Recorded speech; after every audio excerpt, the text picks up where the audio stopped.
mayambu ahan namaktada ikok nonna taram no oksari ekhuna ngasi su amuk puraga laksari ekhuna thajarak puwarida matamgi isel mapal suba tangka ngasi gi mapal suba tangka asidana wari asina kari haining liba kari oidiba haibadusu mayam punamagna wari sitaraga mukhamina rasi hojik tabi rasi matamgi isel mapal suba tangka binandana Suresh ka phone da wari saba matamda Suresh pangangli Saidi memthoi gi maramda phattaba kaya am hajinduna Suresh ki wakal onnaba Suresh ki wakal hongnaba binandana pau kaya matame adubu Suresh ti mana nikiba phidapti hongmakhak laikide binandana aduna ngalakpa chaiba kaya matorok matamda Suresh na kumme nang nangangliba nang na hairiba waising asina nang kanano karino haibase nasana nasabu masak mo na taksere nang na mabu thamoy sing na nusirba magida makhalambo oiba tarabade nang na dum na ngalibado ngalamloi nang gidudi mabu nusiba natte mabu kalakpadagi nang na dum na haibane ngangbane nang na ingonda hainingba kaya ama hairabasu phattaba kaya ama tamnabasu aidi magida maklepkani mabu aina nusikibadi minamba natte tasu natte nang na hainingba kaya ama haijo aigi wakhaldi kadong da khak hongloi nang na mabu okte haigara aduga nangi lukhana haigara aigi wakhal hongadaba laite wahaidu hairakpada binanda hauna hauna nokle aduga amuk hairi nangumnadi aduga mangangdadana kanana ngagani adubu matam yama laide nang wakhal munna khantaw aina hairibase tasengnamak phagit natte hayeng karigum matamda nang soidana ningamdaba haibado nasada phorkani wahaidu tabada Suresh da amuk yamna sauna khumbe oidaba ngangba wakhal tadribase nakhoini nupi ama khangdarame adubu nupi du tokhrba matungda nupi ga maramda hullaga ngangba madi aduni adani hadana nakhoina saidibada nang wakhal yawdaba mini aduga amuksu aina hairisini nupi koibada thamoy sena koiba ngamdaba nangdi koiruno nangi maramda aina karimta taramloi khalamloi hana khanbara ai nang kanano haibase masak muna khange nang namem thoi koiba matamda nang namem thoida kari kari haikiba napunsida thabak tawni torosu khangdaba nangna thabak tawba saduna nupi macha amabu themlaga koire hoi koijo adudi nangi apambane nangna honajaba nangna sifabu ngamgani hana tawjabane aduga hojina karigi nakhoi ani lapnaraba toknarba matam asidana magi maramda phattaba kaya am ngaliba masibu aseng nuksiba gi masatla nangna mabu thamoy sing nuksiba oiba tarabade adumna ngaloi aduma cheroi dabane adubu nangi lukha oigara nangna tawningu tawgira aidi magi dam lepkani ai mabu logani binanda hojikti Suresh na adumna harakku matamda khumpham khangdre kari khumluni kari haironi ngahaktang wakhal tamna khalle aduga makhumme phare phare bungo ai gulu khak laujaro kasum kaide adubu hayeng konna ningamdaba phorakpudi yaroi hojik nangi WhatsApp number sida photo kara tharake namit tidni yengo aiga maglai naba marido kadai phauba kari yoke habado nangsu ngasidi khangjo asumna hairaga binanda phone thamki nihaktang leregadi Suresh ki WhatsApp ki number da mahagna photo mari mga thajale photo singa dudi tasena yengu nungai taba photo ngaktani photo du ubada Suresh tasena ma soning lamme khudakta binanda da phone tosile adubu binanda di phone pekhalakte marirak mangarak hanjin Suresh na phone tosile adu phawbada binanda phone pekhalakpa leite phone pekhalakta badagi Suresh na yamna sauna magi number aduda message am iraka thake message tu warul duda asumna irame photo singase yamna thuna nangi phone dagi kakko nangna sumna tawde hadana aina tumina leithokadaba natte nanga khangnaringai nuksineringai matamda nangna mangonda khudong chaba kaya ama lawkhrabasu hojikti maga nanga toknarabane aduna asigi photo singase nangondagi yamna thuna kakko kariguma kaktaba tarabadi aina kadai phawba kari toba ngamage habado nangsi yengo asumna message ki warol amadi iriga thaki message ki warol ado binandana paki parabasu thodona thauchade nongmani ni amasu asum hauki binandada Suresh na phone kaya ama tawrabasu binandadi phone pekhalakte Adubu numidangi matam ayuk angan mamatamda binandagi nambardagi message tharakle. Tumba yadabara photo tu yengbadagi hojikti nangi nasa pumba ningba kaibana pik thalabara. Adoni aina hana haidra nang memtoy go wakal thado magaloy na guno haduna aina karagan haibane. Adubu nang yadabadagi punamag tholi bangaktane. Asumnani nongmuni niyase numidang thelaba matam amadi ayuk angan matamda binandana magi nambardagi message tharakle. Suresh na mangonda phone to matamdadi phone pakhalakte adum kakthalae. Mataw asumna numit marini mangani sure binandana Suresh ta toina laknaba karemnaba kaya ama tawriba. Adubu kona thangdadi Sureshu saununga pendaba kaya aduna nongmudi mahagna memthoygu unaki. Unaba matam aduda wari khudima harage haduna Sureshna nakoina na haramme. Memthoy ay nangonda kaino mahage. Ado nang ingonda lana khankadra. Wahay do hairaku matamda memthoyna yamna tamna kumme. Kariwana hairo ay kisum khaloye. Adum na hairakpadadi Suresh na makumme. Nangi maramda fattaba kaya ama matam amada nangaloy na mabinanda haduna ingona tatana hairae tamlae. Adubu mana sumna phana hairabasu tamlabasu aina nangbu lana khanba warobadi kasum laite. Adubu magi mathaktadi ay karigumba khara tawba pame nangondagi ayaba amatangdi ay lawningi.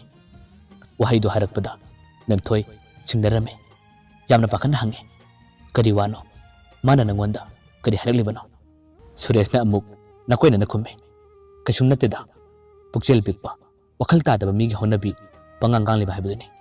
Adubu aina thabak si tawba matamda nangwandagi ayaba lawdrabadi aina thabakse heka tarai tawba ngamloy. Ado nangbu kari khalibage. Memthoyna hairi asengmane ay nangna haiba warise karino haiba gyan tadre. Aigide nangna haiba wada karigi mailaduna chakane nangna pambadi adum tawbiyo. Adubu kari warino haibadudi aisu khaningi amuka sengna haibiyo ba. Suresh na makumbe. Phare ay asengmuda haige nang ingonda lana khanba natraga ikaiba kaya ama phawrabasu matangsi yawrabadi thawna phabiyo. Nangna thawna phabadune aina pamliba nangna aigidama khanbiraba nangna aigidama lepiba tarabadi aina hairba wasida nang thawna phabatai aina hairba wase munna tabiba tai. Ay haige asumna hairaduna Suresh na hairae binandana ingonda nangi photo tharae. Wahay do hairakpadadi memthoydi ikaibana lefam khangdre. Mamai adusu ngangsille tuminna adum no tharagale rame. Suresh na makha tare. Ado mana photo tharae haiduna ay nangonda waroba sawba haibadudi leite. Adubu matam sidi matam amane cheksin badi pai nangna khudong thiba takre awaba takre haduna nangbu uba matamda aina nuknagadaba saygadaba nupadudi aida natte ay nangbu kanba pame nangna mamangda soykaba lankiba kaya am layrabasu ay nangidama hingli aina nangbu ngakpigani. Adubu aina binanda hairaba nupaduda wari kaya am sare photo singado kakho haduna aina mangonda wa kaya am haire. Adubu madi hojik phawba aina hairaba singado thau sadre yadre. Hojikti magi mathakta aina karigumba khara tawba pame aina si tawba pame haduna aina hektamak tarai tawba diaroy. Nangondagi ayaba amadi ay lawningi nang kari khalibano ay magi mathakta karigumba khara tawrage. Adumna hairakpada memthoydi ikaikiba nungaikidaba kaya aduna non tharaga hinne kaple karimata khumde karimata haide. Magi mataw adu ubada Sureshu nungaiba phawba natte. Suresh na themle memthoy aina haibaduni thawna layo thawdoksigi maramda aina khangkhre haduna nang engonda ikaigano ay nangidama hingani ay nangbu lawgani. Asumna hairaduna Suresh na memthoygi wakil nungainaba magi mabukning mu themle. Memthoydi adum kaple karimata haide karimata khumde. Mana karimata hairaktraba karimata khumdaba matam adudadi Suresh na mo haire. Phare adudi nangna engonda haib ikairabadina ay magi mathakta kariguma khara tawrage ay baba chapchana para tampirage. Wahay do harakpadadi memthoyna amuk tamna kumme. Tamo pap chelaba hingbada kanadrabi aygidamak tamon adumna tawbado tawbigano ay yamna ikaire ai chalage ai se hingbada kanadrebini ai ngasi haiba numit asidagi taibang pansi thadolaga ai chachakhrege tamo adumna hairakpada Suresh na themle mem thoi nang adumna haigano nang thona legadabane karigino kari sulai taba mahik amana asumna sandorok matamda nang nakiriba mai laiduna cheliba asidi mai laiduna chengadaba natte asiguma mahik asidi marufuna mathakadabane manghangadabane hayo aina magi mathakta laman khumba aina toningmuda tawbado nangna yare habirao mem thoina amuk kabla kabla khumle tamo ai kari khumu haibano aibu kari hayo haibano mara lairabi natai chadribi aibu karigino nangi manakta phamanduna wari kayam sariba ai hingbada kanadribi nupine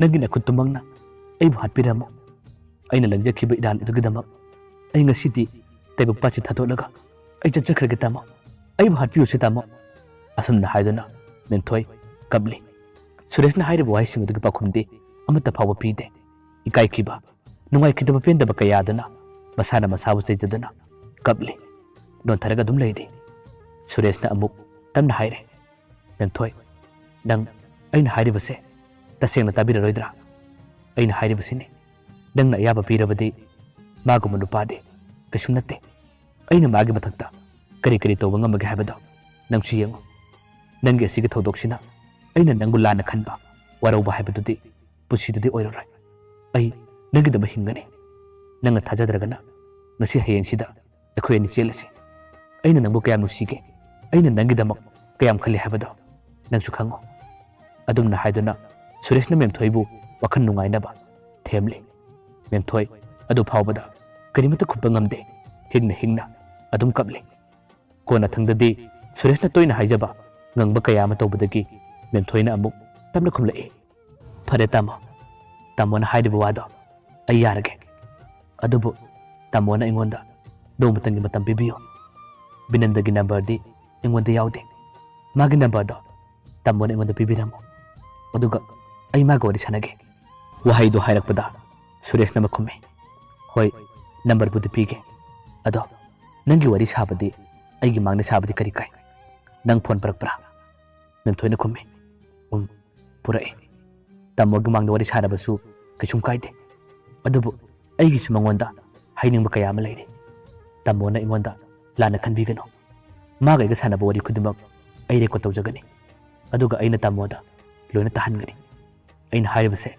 tamo na thajabiyo binandagi number do engonda pibiramo adumna hairaduna Suresh tagi binandagi number do memthoina lawre numituma memthoiga Suresh ka wari kaya amni sanake memthoi di ikai khiba kaya aduna di Suresh ta karimata khumde karimata haiba ngamde khumba tarabasu wahi amani dani ban hairiba Suresh khange memthoina mangonda ikai ba kaya ma phawre haiba maktang lere bagi tungda di Suresh su mayumda hankre numitugi numidang ama memthoi tumthaba yakide wakhal kaya amasu tumba yada asum khalle kona thangda di Suresh na piram liba binandagi number aduda dal tosile ahan bering chatba matamda binanda phone pakhlakte anirak ahumlak hanjin tawi binanda di hujukti number masa khangtaba mata phone torok pe yade memthoina phone tori badusu atopa number amadagini kona thangda di mana phone pakhlaktrabada